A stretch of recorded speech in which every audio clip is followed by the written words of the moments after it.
So to me, it's the intentional movement of energy. Now, we as people, as beings, we can perceive energy outside of our physical environment that we can perceive in our physical eyes. So if you ever feel like someone is watching you and then you turn around and then they were watching you, but then they do a little quick turn, that's a subtle way of how we can perceive other people's energies, even though they're not actively right in front of our line of sight. So we're constantly taking in different kinds of energies, whether we know it or not. And this is what I believe magic is kind of based off of. So everything is energy, whether you believe in it spiritually, scientifically, everything is energy. This may feel physical, and it is physical, but it's not in a way. It's all energetic. That's just crumpled up, or that's how I like to think about it. So with that in mind, our energy can also go out, but we can also allow energy to come into our lives. And say you wanted to do a protective barrier around your energetic space.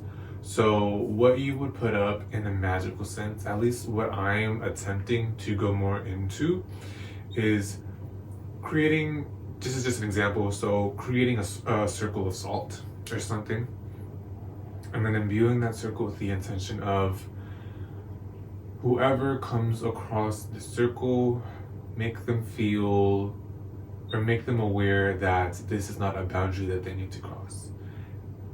In my mind, magic can be used to imbue that intention into the circle, and for any person that comes along, they will physiologically be able to pick up on that energy. The same way you can feel when someone is looking at you from across the street, the same way your gut just tells you that something is wrong or that this person is not the person you need to be with. I believe the same thing can happen with other things like objects or talismans. So some people may wear certain jewelry enchanted to make them appear more beautiful or youthful, or for whatever kind of purpose. It may make them appear more extravagant or wealthy, which then makes other people, oh wow, that person is wealthy. That person's attributes of wealthy to that other person that has the wealth enchanted object then receives the energy of being wealthy, which then affects their entire world. And I hope I'm not sounding too like, oh wow, it's that easy. No, obviously there goes more goes into it, but whatever you actually put into your mind, I kind of don't like how much I'm saying this on my daily basis, because I honestly still need to like hone it and practice it to a fuller extent. But it does have real physiological, spiritual impacts. Same thing you put in your body has mental and spiritual impacts. What you put in your mind is very, very important. What you put out into the world is very important. What you allow into your own world is very important. And all of this is just a transfer of energy. If that person acknowledges you as wealthy without you actually even being able to hear it physically or see them say it physically, you are still able to perceive that energy. The same way, again, if you see somebody or you feel somebody staring at you without actually seeing them, the energy is still being received or denied depending on what you prefer for your own world. This is why protection is important in magic, or not necessarily protection, but barriers, boundaries. Now, this can be a hindrance, of course. You may make a boundary that cuts off a certain energy, but that may cut off a very important time to evolve or grow as a person, which is very important because if you don't actually go through some things in life, it'll actually prevent you from expanding more. And this is why I think it's very important to include a kind of higher power. I believe in the source or the divine that created every being on earth, so or every being that exists. I don't believe that we're ever separate from source. I just saw a YouTube video. If something created you, how can you not be of that thing that created you, because they created you, right? So if you like to say the word God or something, um, I'll just go with source. So source created everything. Everything is an aspect of source because source is the only thing that exists. Everything is simply energy. And if you add certain intentions into spell work, humans aren't the most, your mind is not meant to perceive how everything can be affected by the smallest thing that you do on a daily basis. And this is why I believe it's very important to add a kind of higher power to guide you, because if you set up a boundary that no gossip can come my way or something, and it works 100% like miraculously, you may become, you may actually need to have been around like a very small instance of gossip where you're actually able to pick up information around a certain person that you were not going to have known unless that person was being gossiped about. Do you get where I'm trying to get to? So it is important to have boundaries for things. So yeah, completely stay away from gossip. Bounce that shit away from your life. But at the end of the day, if the source, the higher ups, realize that they can use gossip or maybe some other kind of negative thing for your greater good, I feel it's very important to add that in all kinds of your spell work. Even if you don't want to put it in every single intention or incantation or anything like that, just simply having that in your background, like, hey, I am doing this spell. If you can see far, far, far ahead that it's actually going to be detrimental to my health, or that it's actually not going to be good for me at all, don't let it succeed. Take the energy that I'm giving you and take it across to someone else in the world that needs it. You might be wondering, well, shouldn't you just tap into your intuition to know whether you should or should not do a spell? Yes, but also think of it from this perspective too. Put out what you want into the world so that you may receive it. Also, if the universe decides, no, you don't necessarily need this, but someone else does. So I'm going to take what you intended and I'm going to take that energy and help somebody else. So that's just kind of how I'm just kind of created that, how I'm thinking about it. So sometimes the divine might not tell you everything because you may think you're messing up, or you may think you're doing one thing and it completely turned into something else. But okay, I got a little bit sidetracked. So you may think that it was pointless for you to have done that spell, that the divine was just going to reject entirely, but think of it in a better mindset. Everything is energy. Energy cannot be created or destroyed. That's what we've always been taught. So if it's not created or destroyed, it has to go somewhere, and the divine can make it go somewhere.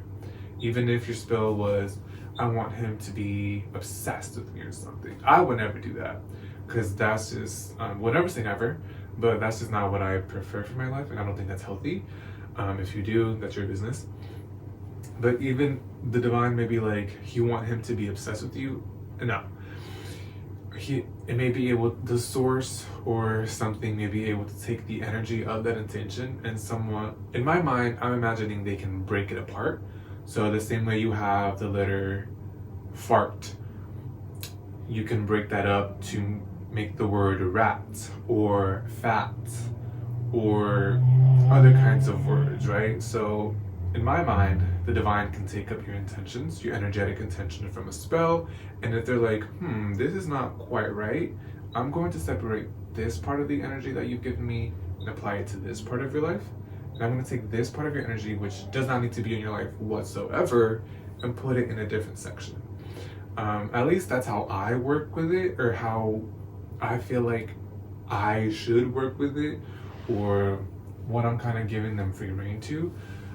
Do I think this is entirely what's happening? No, because some people do bad things to people and they succeed sometimes, and it could be energetic. So for those people, I think perhaps they're just working alone with their own energy and it is having an effect on someone else. But me, I would rather not harm anyone, even accidentally, so unless it's absolutely needed. So to me, it's better to help source be able to have that little separation moment for my greatest and highest good. Now, I feel like this will probably make a lot of my spells not really work out in the end, but at the end of the day, I think it's important to do so, and I think it's I don't want to say safer because I feel like that dulls it down, but I think it's good to say the least. And I think it's something that we should all incorporate into our lives. Now, even a simple prayer, that's still sending up energy to the divine, and the divine is putting it into your life. I think magic is, one, the divine doing it, but also if you just keep doing the same thing over and over again and you're not really paying attention to the divine and you keep asking for the same thing, maybe they'll give it to you and just help you learn to buck up. Okay, I'm actually starting to change my mind a little bit now that I speak of this, because yeah, what you put out, you do receive to a certain extent. I don't feel like you should depend on the divine as a kind of crutch. But I do feel it's important. Yeah, I believe magic can be both good and positive. It depends on your intention. Allow yourself to have fun with it. It doesn't have to be this scary thing. You taking some rose petals and putting them in a circle in order to invite love into the atmosphere or something. That's as simple as it can be. Will that work properly? Maybe not. Do you need specific tools or techniques in order to do certain spells? Perhaps. But I think at the end of the day, your intention matters most. How your emotions and what you desire or what you will for something to happen. I think that matters to a certain degree, maybe not too much, but definitely the kind of energy that you're putting out, why you're putting it out, and how you're putting it out. I think that's what really matters most in magic, or witchcraft, I guess you could call it. I don't want to call it witchcraft, but because I feel like everyone is doing this subconsciously, whether they like it or not. They're constantly putting out energy or receiving it in a way that may be good or bad for them. I just think it's very important for us to, on a psychological and metaphysical and physical level, be very conscious of what we put out into the world and also what we allow into our world. Now, we're not going to be perfect. We are human. I'm certainly not perfect, girl. I be on some bullshit sometimes too. So it's just a constant learning process. And I'm reading a book by Matt Oren called Psychic Witch. And I like the way he called it. You're in a not constant, but always have a beginning learner's mentality. That way you don't have to feel so like pretentious and like, oh, I know everything about this because I studied it and I do it day in, day out. Allow yourself to grow. You're gonna make mistakes. You're not gonna have everything perfect. We can only know so much. We can only experience so much in this, or maybe that's a lie and you can actually do more. Maybe you can. Maybe I can. Who knows? That kind of reminds me of lucid dreaming. You could probably experience some things that you can't experience in a normal life, which then you can take into your regular physical reality. Same thing with like imagination. The words, like I said before at the beginning of the video, the words that you put in your mind does have a physiological reaction on your body. And sometimes I say, I am love, or I feel happy, like over and over again. And it does. Even making yourself form a smile, even if it's fake, your brain will still interpret that as like you're happy and will start producing some chemicals that are happy chemicals. So it all is very important, and it's very important to be aware of all of these different things. It may sound like a lot and you might be overwhelmed thinking about it, but just try to have fun, try to be as intentional as you can, and try to put out what you want to receive back into the world, okay? Not cut off, but set boundaries for things that you don't prefer. Really have a good connection, a good strong love and connection with yourself, and really know where you want to go in life. Focus on what you actually prefer. If there is a duality and there's constantly positive and negative things, you can't really control that the negative things are happening because that's not your place. Focus on as much positive things as you can. Even if it feels delusional, it's probably going to be better than not. Even if you are in a really bad situation and you're just saying, I'm happy, I'm happy, I'm happy, I'm happy, over and over and over. You sound delusional as hell, but ruminating over negative things or constantly being in a negative, depressive state isn't going to help you either. Even just a small affirmation here and there is enough magic to get you through the day if you really try hard enough. I believe in past lives reincarnation. Now, when people say mind, body, and soul, I know what my mind is, I know what my body is. As for my soul, I want to know what it feels like, and I'm thinking my soul might be my awareness. Because at the end of the day, I have had multiple lives before this.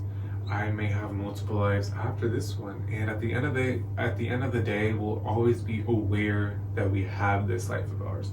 We'll be aware of this or of that, and I think awareness is very important. So back to how this correlates to magic.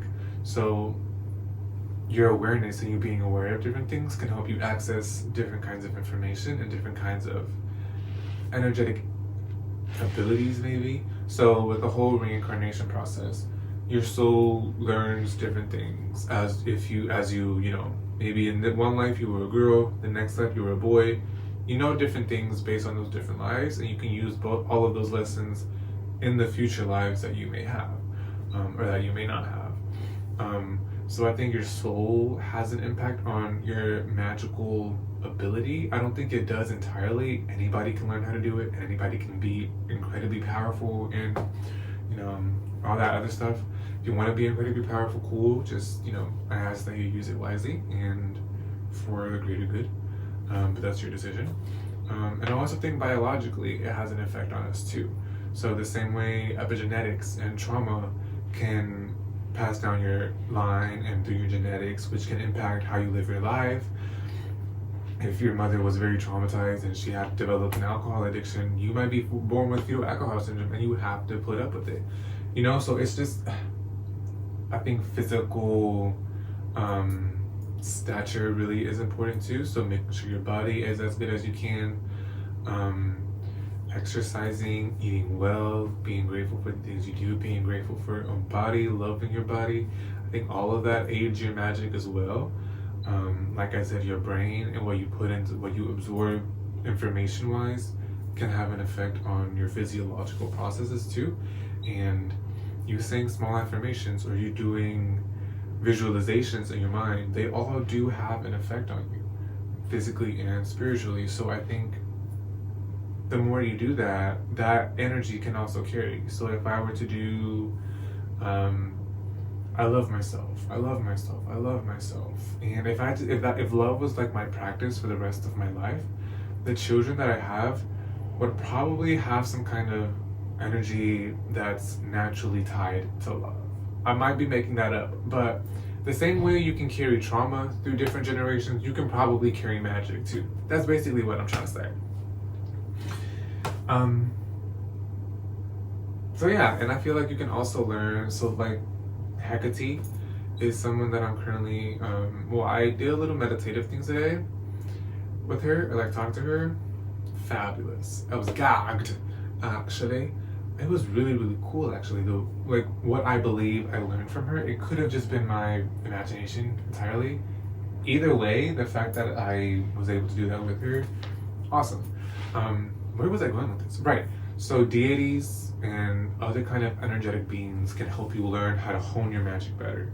Obviously, it is very specific to you. They can't help you do everything. You are a unique individual. Some people are artists. Some people are intellectuals. Some people really like accounting and math. Other people hate it and can't do it at all because it's just not for them. The same thing is with magic. You may really like water magic and you may be really good at it. It may resonate with you more. It may be easier for you. Or you may really like fire. Or you may really like chaos or chaos magic or something. You may really like book magic, if that's even a thing.